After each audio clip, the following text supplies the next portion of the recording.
સૌરાષ્ટ્રની ધરતી એટલે સંત, શૂરવીર અને આસ્થાનો ગઢ. અને એમાંય જ્યારે રાજકોટથી નીકળીને ખોડલધામના માર્ગે ચડીએ ત્યારે અંતરમાં એક અલગ જ અરગ જાગે. જય માં ખોડલ. આજે અમે પરિવાર સાથે પહોંચ્યા છીએ કાગવડના આંગણે માં ખોડલના ચરણોમાં. 2012માં જેનો શિલાન્યાસ થયો અને 2017માં જેની પ્રાણ પ્રતિષ્ઠા થઈ, એ આ ખોડલધામ આજે લાખો લોકોની આસ્થાનું કેન્દ્ર છે.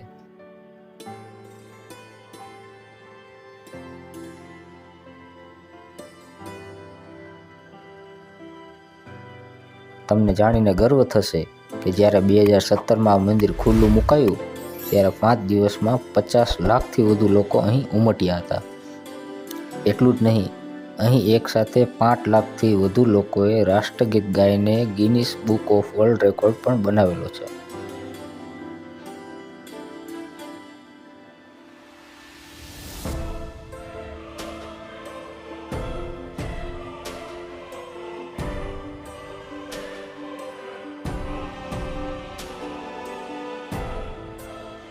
આખું મંદિર રાજસ્થાનના બંસી પહાડપુરના ગુલાબી પથ્થરોથી બનેલું છે.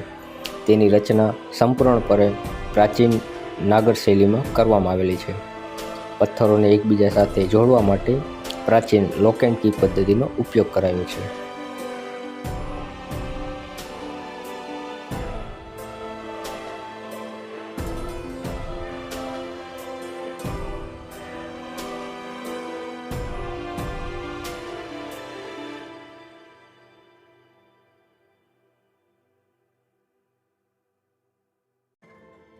તો મિત્રો, ખોડલધામ ખરેખર શ્રદ્ધા, કલા અને સામાજિક ચેતનાનો ત્રિવેણી સંગમ છે.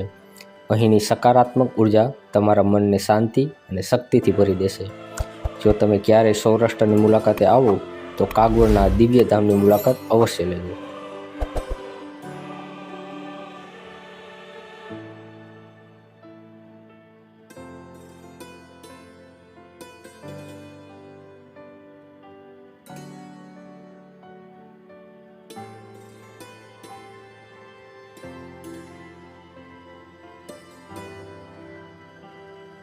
ખોડલધામ માત્ર એક મંદિર નથી, પરંતુ એક સંપૂર્ણ પરિસર છે.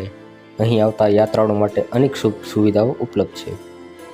અહીં એક વિશાળ ભોજનાલય છે, જ્યાં હજારો લોકો એકસાથે બેસીને શુદ્ધ અને સાત્વિક ભોજન પ્રસાદ રૂપે ગ્રહણ કરે છે. મંદિરના શિખર પર લહેરાતો 52 ગજનો ધ્વજ પણ આકર્ષણનું કેન્દ્ર છે, જે દૂરથી જ ભક્તોમાં શ્રદ્ધાનો સંચાર કરે છે. આ ઉપરાંત નાના બાળકો માટે રમતગમતના સાધનો, સુંદર બગીચા અને એક મોટું તળાવ પણ આવેલું છે. જો તમે હજી સુધીમાં ખોડલના આ ધામની મુલાકાત નથી લીધી તો એકવાર ચોક્કસ પધારજો. આ ખોડલ આપણા સૌની મનોકામના પૂર્ણ કરે, એવી જ પ્રાર્થના. જો તમને આ વિડીયો ગમ્યો હોય તો લાઈક કરજો અને કોમેન્ટમાં જય માં ખોડલ લખવાનું ભૂલતા નહીં.